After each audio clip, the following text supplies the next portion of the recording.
So good morning from the wood yard. This is Buzz from Buzz Cuts. It's cold, that's why I'm bundled up. Got my hood on. Wood yard dog coming out to say hi. Wait for the sun to come up. We're gonna have to do some work today, but I wanted to do a different video than normal. I wanted to talk about firewood business. A lot of people ask me questions. So it got me thinking, what are some things you need to start a firewood business? And the way I'm going to propose this is kind of a random list of things that I think you need to have a firewood business, and then the minimum, and then obviously you can go up from there. So we'll talk about some of the things that you need. Firewood business, for me, as a reminder for new people to the channel that haven't liked and subscribed, and I do appreciate you for doing so, this was a hobby for me. I moved out to the country, got a wood burning fireplace for the first time in a really long time. I got out to splitting wood again, and I remembered how relaxing and fun it was. So I started to do it after I had a stressful day at work. I'd come outside, cut a little bit of wood, split it, stack it, rinse and repeat. And before you know it, I ended up with about 80 baskets full of firewood. So I had a lot of firewood and I needed to start selling some. So I started delivering to friends and taking some customers and doing some advertising. And now I'm probably in Louisiana, probably one of the Northwest Louisiana. I'm probably one of the top firewood guys. I've sold out every year for going on 4 years now. Got a couple restaurants and a couple of bundle customers, as well as repeat customers that tell other people, who tell barbecue people, who tell people, and before you know it, you just can't keep up with this being a hobby. It is still just a hobby. I do it in my free time. I have a day job. I still work for the government. I'm a veteran, and that takes up the majority of the time.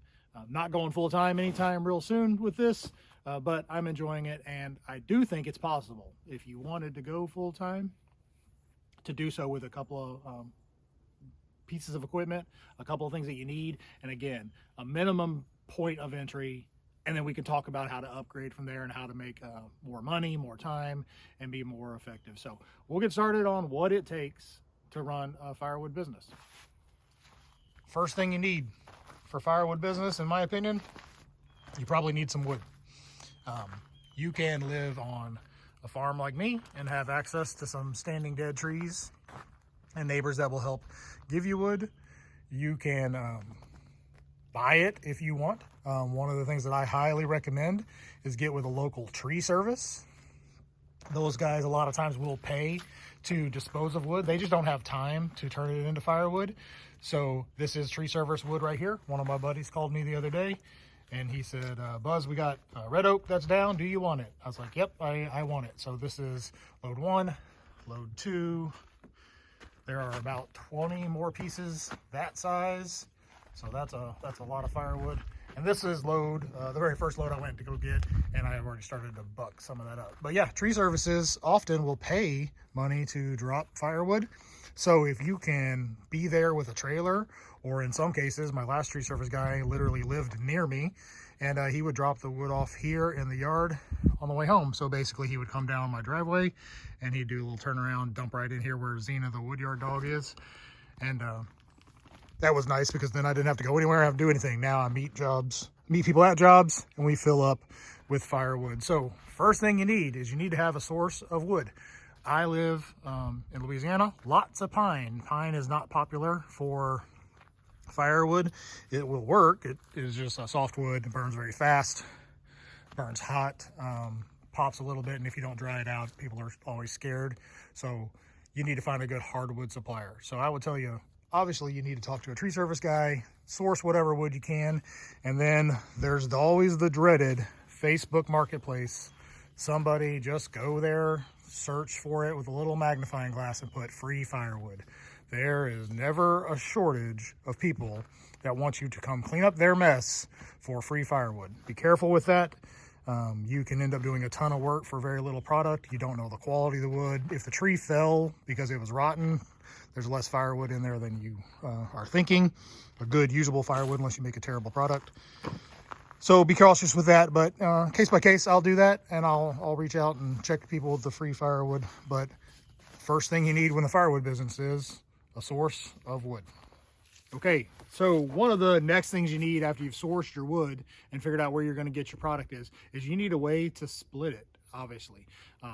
Firewood, just as a reminder, does not dry in log form very well at all. Technically it'll happen, but man, you're talking years of work. And by the time it dries, a lot of times parts of it will rot because it's down on the ground or whatever. So you have to split it in order to allow the fibers to breathe, to let air flow, to let that moisture escape. Otherwise that firewood will never dry, and it'll be a bad product. And most people are not going to come buy a piece of firewood log from you, or a round as we call them. They want it split up into something that's manageable. So you got to get it split.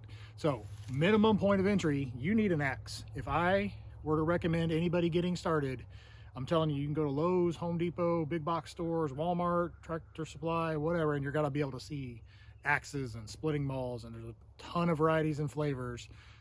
All have about the same price point. It's about $49, about 50 bucks.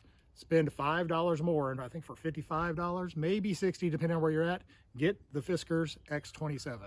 This is a splitting axe. It's not a maul. Mauls are heavy. They have like basically a sledgehammer with a blade on them. This is the profile, very thin. It's about 6 pounds total. Has a nice little shock absorbing handle. It has these little cheeks that tend to break the wood apart.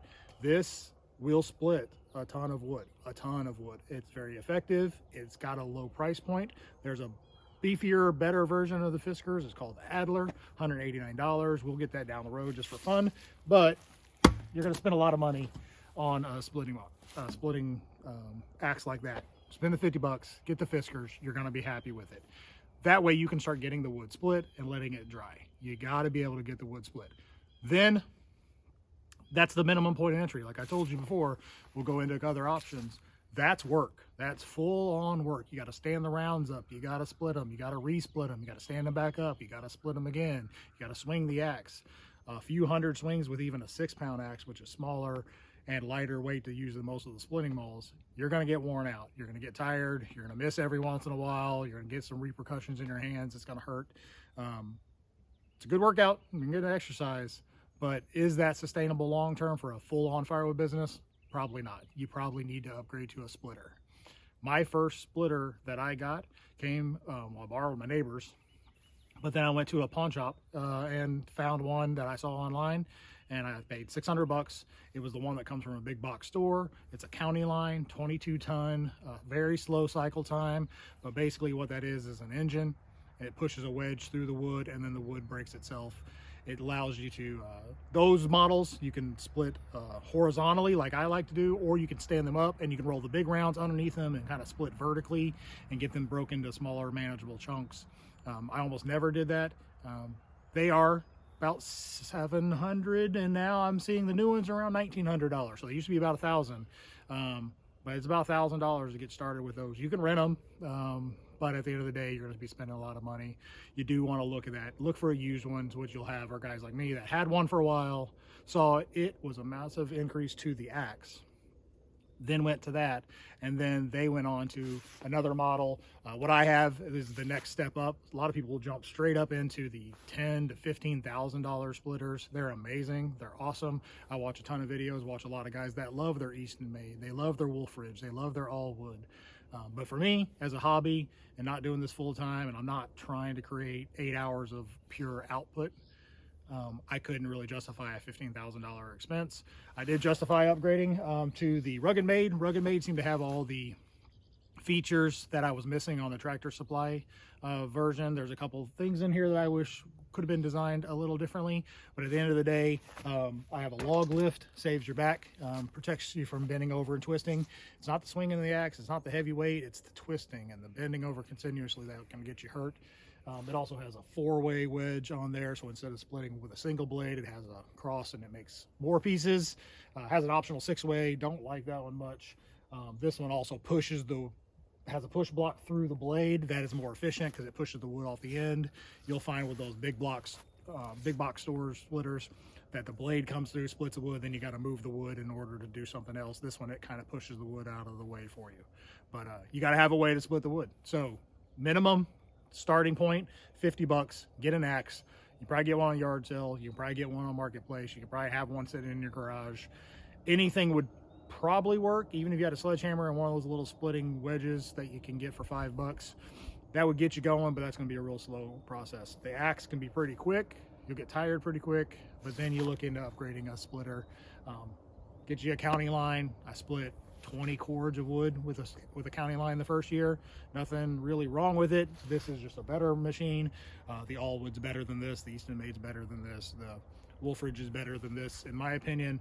But this is a serious machine for a hobbyist or a small business. But you got to have a way to split the woods. The next thing you need to run a firewood business.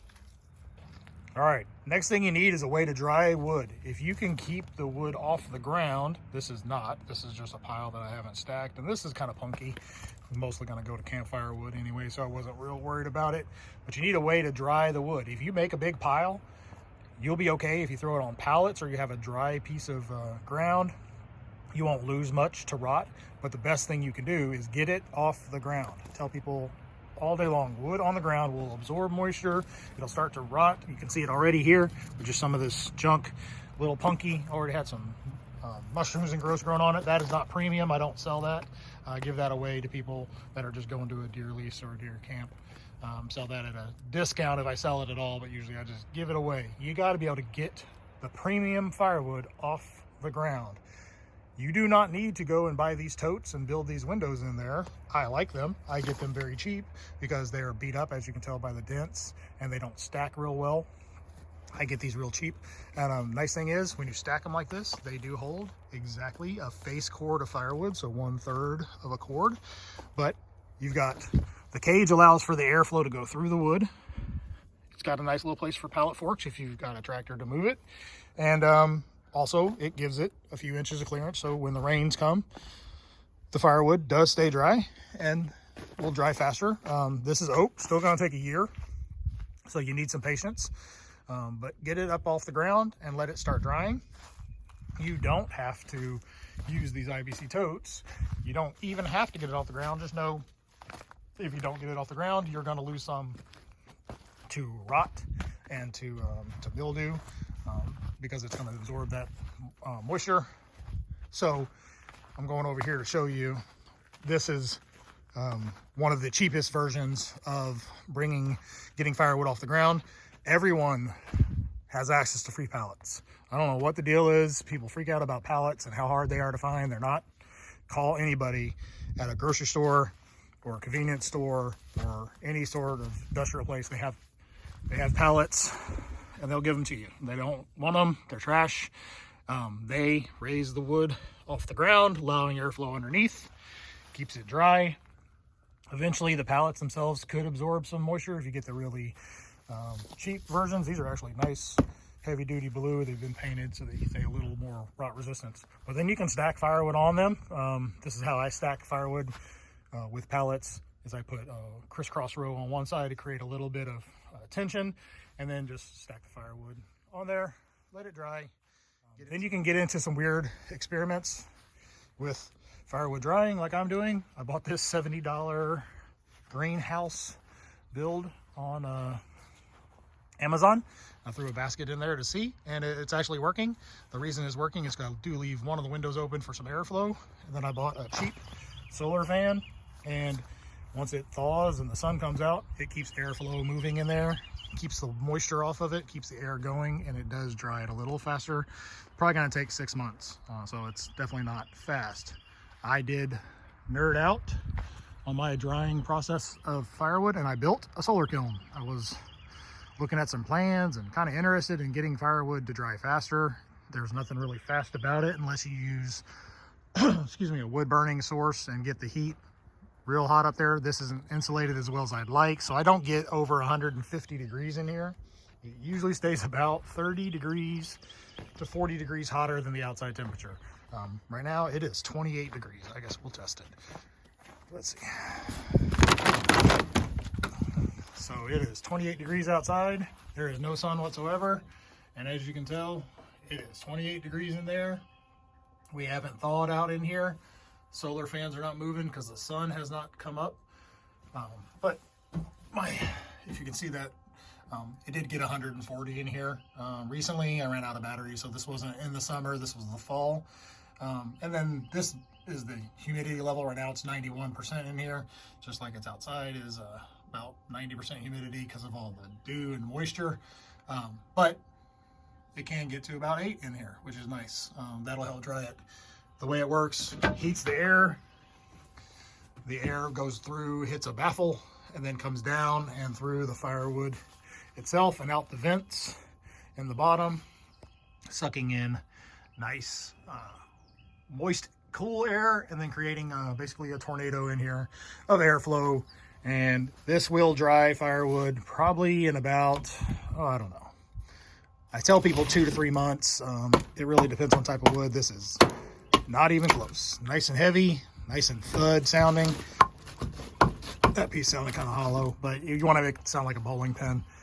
But you have to dry your firewood to sell a premium product. That's the difference between you and marketplace, is those people will split wood and throw it on for sale. People will buy it. They will hate it. They will have a bad experience. They will tell people about you. So get your firewood drying. Get you some baskets. Get you some pallets. Get you some piles. Get you a bunker or a corral. Get your firewood in rows. Get some wind. Try to get some sun.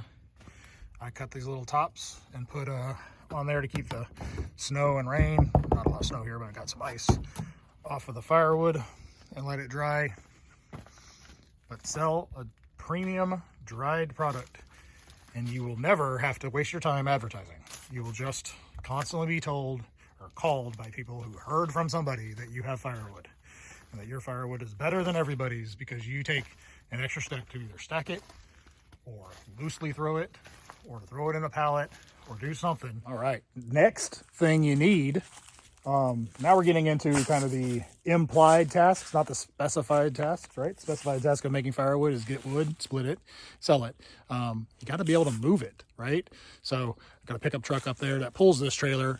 The minimum point of entry is some sort of truck, some sort of vehicle that has some cargo. You can do it in a hatchback. You can do it in a car with a trunk. You're going to hate it. You're going to make a huge mess. It is heavy, and it is probably going to get you into some arguments. So get you some sort of trailer. This trailer, when I got my tractor, it came with the tractor, flatbed, got some walls on the side. It makes it a little less than ideal. I'll take you up here and show you the dump trailer. But you need a way to move the firewood. Firewood is a bulk business. You sell in a face cord of firewood about 300 pieces of firewood. In my bundles, it's usually 10 or 11. Firewood chunks to my barbecue guys, usually 20 or 30 little pieces. But at the end of the day, it's always a lot of something. You have to move these logs. You don't go and get one log, because by the time you go all the way over there, you spend all the money in gas, you spend all the time, you bring back one piece of wood, you're losing money, you're losing time, you're wasting precious time. So what you need to do is you need to do it in bulk. So you need something like a pickup truck. You need something like a trailer in order to get the firewood to the customer in bulk. You need to, my baskets will fit in the back of my truck. I pick them up, put them in there with a tractor. Moving firewood is challenging because, yes, it's bulk, but it is also heavy. When it's wet, it's amazingly heavy. When it's dry, it's still real heavy. So a basket of firewood when it's wet, 1,500 to 1,600 pounds. A basket of firewood when it's dry, still 1,000, 1,100 pounds. It's a lot. So have a way to move it. Get a truck if you have one. You're ahead of the curve. That truck bed will hold a lot of times about a face cord in the back of it. I put my whole basket in there just to save a step, save myself some time. And then if you can, upgrade to a trailer. You got to stack it on the trailer, or you got to be careful that you don't accidentally lose firewood when you're delivering on a flatbed trailer or a regular utility trailer. So what I did is I upgraded to this guy. Pretty happy with my dump trailer, 6x12. All right, this is the dump trailer. Like I said, holds 128 cubic feet of firewood pretty easily. A little bit of a heaping pile if I throw it in there loose, which I always do because that is a lot of firewood. Technically, I could stack it in here and get a lot more than that, but I doubt I would do that very often. Also, I use this a lot for tree service jobs. I'll do it again when it thaws out here in a little bit. Headed to go get some more of that red oak that I showed earlier in the video. I will take my tractor and I put my grapples on, and I pick the wood up, drop it inside here. nice high walls so nothing falls out while you're driving. And then obviously you can take this job with a chainsaw and cut the firewood into rounds and throw the rounds in here. And then when you get home, pop the doors open, hit the little tilt button in the back, and watch all that hard work of loading cut down to a matter of seconds as it dumps into the pile of where you want it to go. So this is nice. I do use this for some deliveries. Most of my customers are buying one base cord of firewood, and I usually don't bring the trailer out for that because this is heavy, hurts gas mileage, and a little wear and tear on the trailer. But you have to have in a firewood business some way to move your product, the raw product to get processed or the finished product to the customer. Is you need a saw. You need a way to cut the wood. You can go and get the bougiest, baddest Husqvarna 592. You can get the 500i from Steel, and you will instantly be in debt in your firewood business at about $1,000, $1,600 for the Steel. Or you can do like I do. I like bargains. I like deals. Got this one from a buddy. He used it on a few projects and didn't want it anymore. I bought it for him for a couple $100. I like Steel. I have two. I have a 290, and I have a 462. This is my smaller saw. It's got a 18-inch bar on it and chain, and the 462 has a 25-inch bar for a little bit bigger wood. But this is a great saw. You can make do with almost anything. What you need is one that runs decent and has a sharp chain. Learn how to file. Find a place where you can get them filed for super cheap, like I do. I think it's $4 to file chains, so I don't even waste my time out. I don't really have a good vise or anything to sharpen, so it's easier for me to take multiple chains in and just keep humming. Again, this is a hobby for me. If you're a full-time guy, save that expense, learn how to file, save you some money. But you need a saw. You need a way to cut the wood, but do not go into thousands of dollars of debts to get the bougiest, baddest saw. Just get a saw that runs good. Steel is awesome. You can get Steels from the 70s that still run great. Keep them clean, keep them oiled, keep them sharp. They'll run forever. Other pieces of equipment that you need. This isn't really optional. Protect your ears. Put some glasses on. Get a helmet with a face guard. If you're going to go without one or the other, you could possibly get away without using your headphones for a while to protect your ears. But if you get a piece of wood flung in your eye at multi-thousand miles an hour, you're going to feel bad. So be careful. Get some protective equipment. You get some chaps. I've got some. Don't use them all the time. Get some boots. Make sure you don't cut through your toes. Be careful with chainsaws. They are super dangerous. Someone told me by the time you feel the fact that you got cut by your chainsaw, you've already been cut hundreds and hundreds of times by these teeth revolving very fast. So get some protective equipment. The other optional things that I do recommend that you don't need, get you some sort of measuring device. Amazon, $20. Get you a little stick. This is measured to 16 inches. That's my preferred and the preferred measuring length for firewood. It magnets right onto the thing. I make a little scored cut, put this edge toward where I want it to start, make a little score, move over to where the score was, and make another, take this off, and then I do all my cutting. So that's super easy. And then this is a nice little product called Chain Locker. I think there's some off-brand versions, but this one's pretty nice. What these do is allow you to not get your chains all tangled, and you'll know, like for me, I know if they're in the chain locker, they are sharp and they are ready to go. You can just set them in here. I've got multiple in here for this saw, and nice and sharp, ready to go. And then when they're dirty and run through the mud or dirt or they're gone dull, I throw them into a little Tupperware box, and then I take them in and get them sharpened and put them in my chain locker. But next thing of wood that equipment you need for a firewood business is a way to cut the wood. Get you a chainsaw. I like my Steels, have no issues with them whatsoever. Protect yourself when you're cutting because it is one of the most dangerous parts of the job. All right, walking over to show just a couple more optional pieces of equipment. What I don't have on site today is my tractor, but what I'll tell you is you have to have a way to move the wood around. If you do not have a tractor or a skid steer, you are going to end up having to do it with manpower. And manpower will work. It is slower. You can hurt yourself. There are tools that make it a little easier. I'll show you a couple of those. But if you are using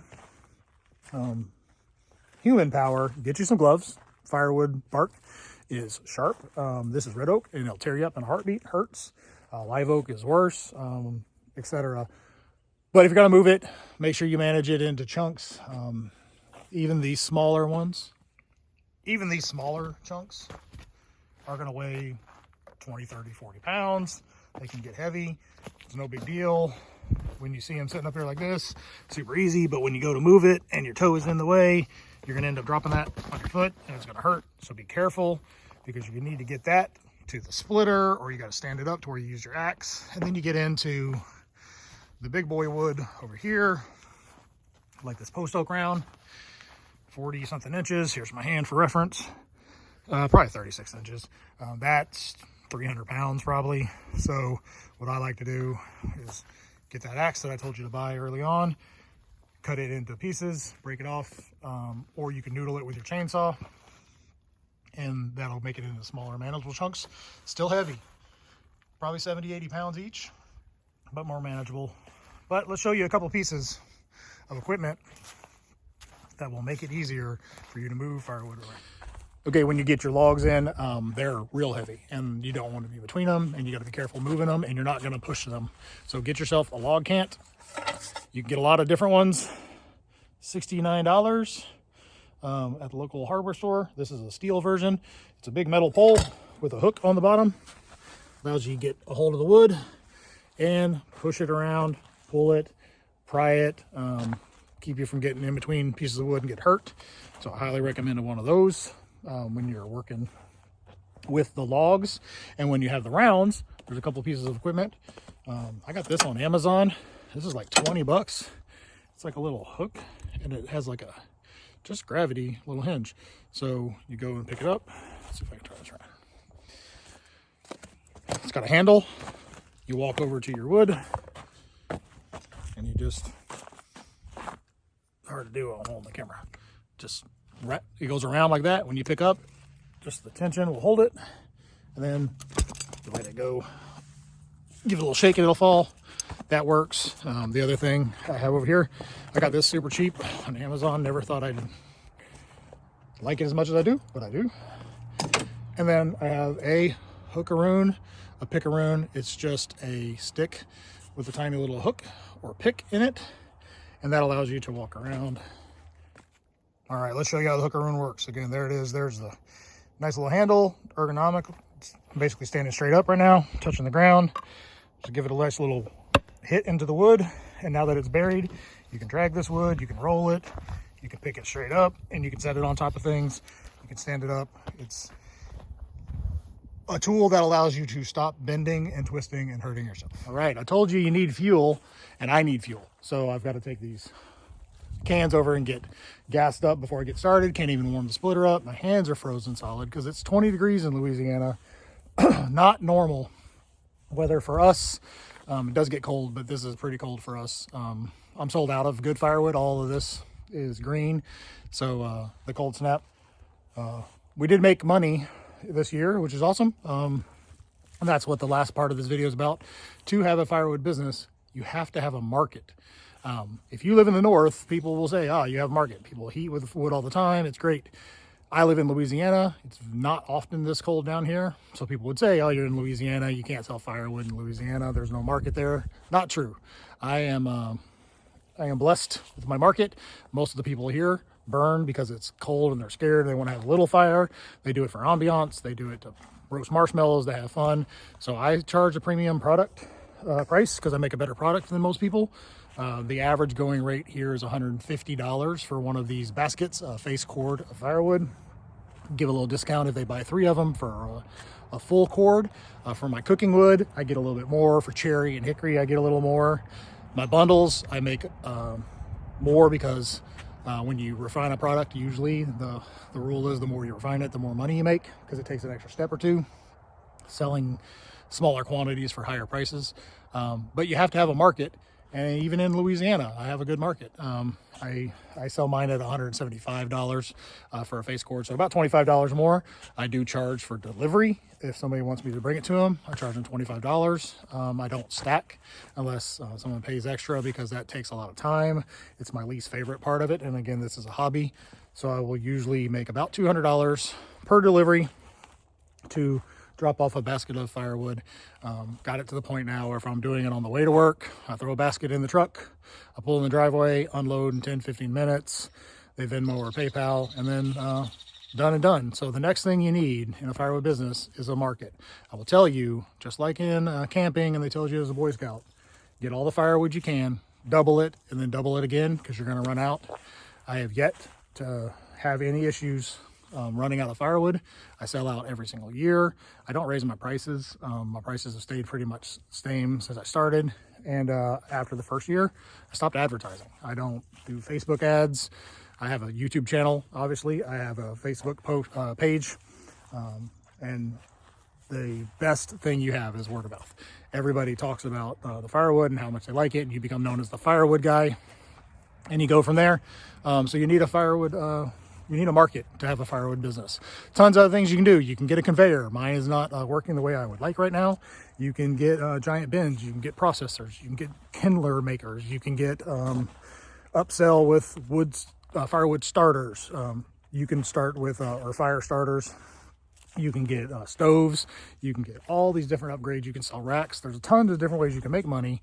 But if you just want to start with firewood, I hope this video was informative. I hope it helps you decide whether or not you want to do a firewood business. Yeah, you can make money. You can make thousands. You can make tens of thousands if you spend time and it becomes more than a hobby. But ultimately, I hope you find something you like. Hopefully, you find something you enjoy. And that's something that allows you to pay for hobbies and cows and livestock and vacations and things that we like to do with our money, because this is, again, just kind of some fun money. It's a hobby. I would do it for free, but it's nice to get paid a little bit of money too. So that's all I got for you. If you haven't liked and subscribed, please do so. And we'll talk to you more about next time. Thanks.